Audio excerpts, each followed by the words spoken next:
El cambio climático está ocurriendo en este momento, no es algo del futuro, ¿no? Por primera vez pasamos de una estimación probabilista a realmente una afirmación categórica en la que no cabe ningún tipo de duda de que, incluso teniendo en cuenta todos los factores naturales que afectan al clima y que han afectado al clima durante muchísimos millones de años, teniendo en cuenta todos esos factores naturales, no hay ningún tipo de duda de que la evidencia apunta que la responsabilidad es de la actividad humana. Lo que estimamos es que habremos agotado el presupuesto de carbono, es decir, habremos alcanzado las emisiones necesarias para garantizar que alcanzamos ese umbral que no queremos sobrepasar en la década de 2030. Es decir, que si no reducimos las emisiones de gases de efecto invernadero asociadas a nuestra actividad, alcanzaremos ese nivel de 1,5 grados de calentamiento, bueno, pues en los próximos 10 años. Por eso esta década es una década crítica, porque es la década en la que tenemos que comenzar a reducir los gases de efecto invernadero asociados a nuestra actividad si queremos limitar el calentamiento del planeta por debajo de 1,5 grados. Si no cambiamos el sistema de generación de energía, el sistema de movilidad, el sistema de producción de alimentos, por ejemplo, o el uso que tenemos de la energía a nivel de vivienda, por ejemplo, no podremos cumplir los objetivos que la sociedad en su conjunto se dio en el Acuerdo de París. Es decir, que independientemente de los subsidios que se den o no a la industria de los combustibles fósiles, es importante tener en cuenta que hay muchas otras acciones que tenemos que llevar a cabo, ¿no? Y el informe de síntesis recoge una batería de medidas que en el fondo son necesarias para poder llevar a cabo o conseguir la reducción de emisiones de gases de efecto invernadero, que incluyen pues el impacto que tiene la quema de combustibles fósiles, pero muchas otras actividades, como puede ser el aumento de la eficiencia energética en los hogares, en la disminución del consumo de carne roja, el aumento de, pues, por ejemplo, la penetración de las energías renovables. Es decir, el problema es mucho más grande. Estamos hablando de una decisión como sociedad global sobre una transformación completa del sistema socioeconómico tal como lo conocemos. No todos los sectores tienen necesariamente que reducir su consumo de energía. Lo que sí es necesario es que el consumo energético sea de origen renovable. Es la única manera de poder reducir las emisiones de gases de efecto invernadero. Muchas veces pensamos que el cambio climático es un problema ecológico y muchas veces aparece, pues, cuando aparecen las noticias en la prensa, televisión, por ejemplo, pues se le da voz a un sector ecologista que dice cosas muy sensatas, pero termina dando la impresión de que es un problema de salvar los osos en el Ártico o de salvar los patos en Doñana, ¿no? Y por mucho que aprecio estos problemas que están ocurriendo en estas dos zonas, me parece que el mensaje se queda corto, ¿no? Es un problema económico, es un problema social, es un problema de qué lugar queremos ocupar en el mundo como sociedad dentro de 10, 20, 50 años, ¿no?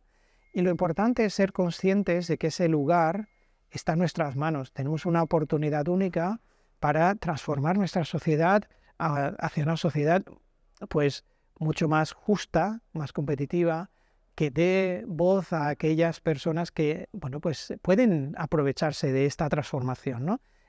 Hablamos de la España rural, ¿no? Y me llama mucho la atención cuando se ha hablado durante tantos años de, bueno, España se podría llenar de placas solares y seríamos independientes desde el punto de vista energético.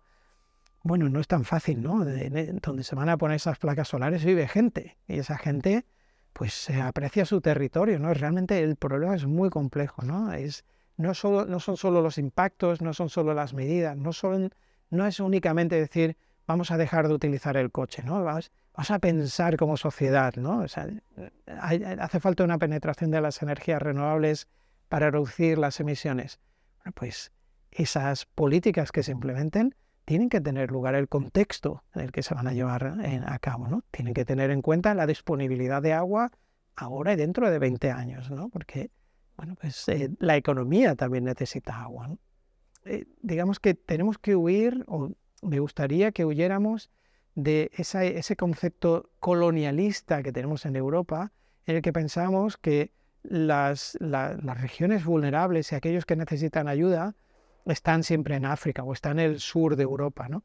No tiene por qué, ¿eh? Realmente la vulnerabilidad asociada al cambio climático se distribuye de una manera bastante homogénea en el planeta. El problema es que unos tienen más medios para adaptarse que otros, ¿no? Y volviendo a la cuenca mediterránea, está claro que en el norte de África la capacidad para adaptarse a cambios que van a afectar de manera muy importante a la temperatura, pero también a la disponibilidad de agua dulce, pues van a tener un impacto muy importante en esas sociedades con poblaciones jóvenes muy grandes, ¿no? Como las que tenemos en Europa, ¿no?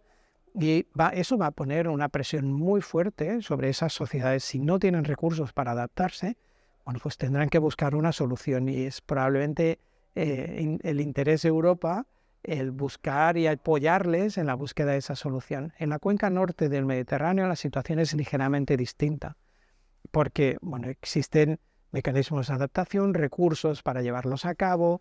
Es cierto que nos vamos a encontrar a máximos de temperatura que, bueno, pues no hemos experimentado, tardará 10, 20, 30 años, pero los récords de temperatura locales que, bueno, de los que nos hablan en la prensa se irán batiendo uno detrás de otro.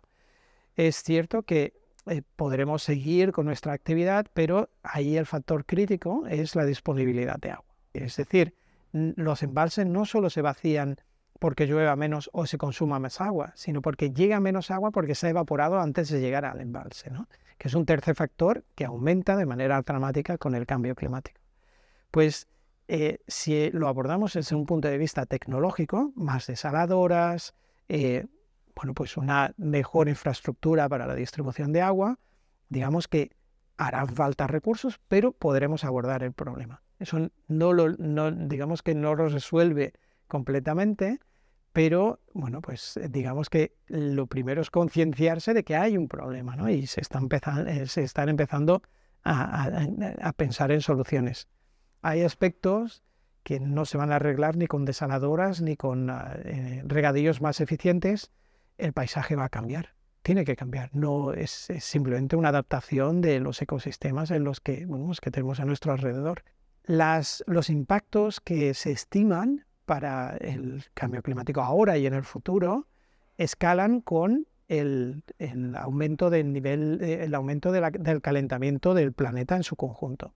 Es decir, la frecuencia, la intensidad de olas de calor es mucho mayor con 2 grados de calentamiento o con 3 grados de calentamiento que con 1,5. El riesgo de incendios forestales aumenta de manera pues no lineal, sino mucho más si alcanzamos 3 grados que si alcanzamos 1,5. Es decir, si cada décima de grado cuenta y los impactos son mayores cuanto mayor sea el calentamiento del planeta, pues es obvio que querremos limitar ese calentamiento. Por eso, el Acuerdo de París se fijó una serie de umbrales de 2 grados y 1,5 grados a finales de siglo, precisamente para limitar esos impactos, para reducirlos. Y lo importante es que limitarlos está en nuestra mano como sociedad global. Es decir, no es algo que bueno, pues ya esté decidido de antemano, ¿no? Si alcanzamos 1,5 o 2 o 3 grados a final de siglo, es porque lo hayamos decidido nosotros, no porque nosotros como sociedad global, no porque bueno, pues el planeta ya siga una inercia y no haya nada que hacer, ¿no? La solución está aquí,